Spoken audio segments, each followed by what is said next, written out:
guys, good morning. It's been a while, so yeah, I'm busy and so look at my face now. So namamaga siya guys kasi nagpalagay ako ng braces. So here. Kasi guys, may space siya. Tapos bagong gising pa ako. Sorry guys.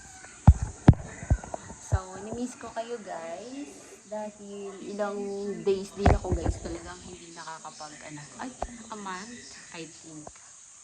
Yeah. A month akong hindi nakakapag-upload. So today's guys, pagpasensya nyo yung uso ko nakagana rin. Ganyan talaga siya guys kasi look, lagyan ko lang siya guys ng gel. Kasi sakit siya. Nagkasugot siya dito. So yeah. That's for today, update of my life. So, malapit na naman guys yung pasukan. Ang pangit na guys. So, yun, nakanguso. Look. Nakanguso ang ating girl. So, yan. Ito guys yung sinasabing tiis ganda. So, talagang masakit siya guys. Kasi dito may mga sugat. May sugat din siya dito. May sugat din siya dito. So, yan. Kailangan lang natin tiisin.